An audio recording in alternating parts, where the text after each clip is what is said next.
नमस्कार, APB live मध्ये तुम्हा सर्वांचे पुन्हा एकदा मनपूर्वक हार्दिक स्वागत। दिव्यांग बांधवांच्या समस्या सोडविण्यासाठी प्राधान्य देणार असे प्रतिपादन आमदार शहाजीबापू पाटील यांनी केले। सांगोला तहसील कार्यालयात दिव्यांग बांधवांची बैठक संपन्न। बुधवार दिनांक 2 ऑक्टोबर रोजी प्रहार दिव्यांग क्रांती आंदोलन संघटनेने विविध मागण्यांसाठी धरणे आंदोलन केले होते।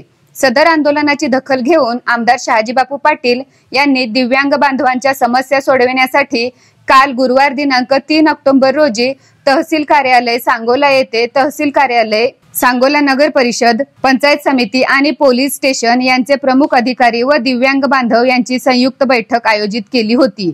यावेळी उपस्थित सर्व कार्यालय प्रमुखांना दिव्यांग बांधवांच्या समस्या सोडविण्यासाठी प्राधान्य द्यावे अशा सूचना आमदार शहाजीबापू पाटील यांनी दिल्या।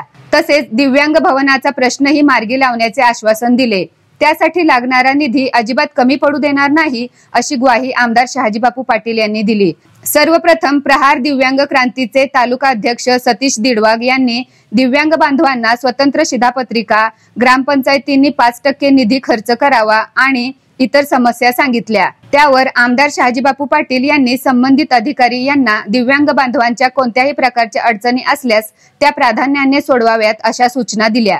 कार्यालयात अपंग बांधवांच्या विविध प्रकारच्या अडचणी सोडवण्यासाठी बैठक घेण्यात आलेली होती। सदर बैठकीला तालुक्याचे तहसीलदार साहेब, नगरपालिकेचे सीओ साहेब, पंचायत समिती BDO साहेब, भूमी अभिलेख अधिकारी व फौजदार हे सगळे अधिकारी हजर होते।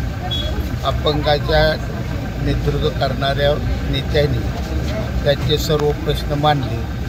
जवळजवळ 95% प्रश्न मार्गी लागलेले आहेत आणि 5% काय अडचणी आहेत त्या थोड्या दिवसात। त्यांची मागणी होती समाज अपंग भवनाची, त्याच्या संदर्भात अपंग भवनाची जबाबदारी यांच्यावर नाही, ही माझ्यावर जबाबदारी आहे। मी ह्यांचा अपंग भवन चांगला आणि सुंदर जिल्हा परिषद जागेत बांधून देतो, त्यासाठी मी निवेदन करून मुख्यमंत्री साहेबांकडे दिलं।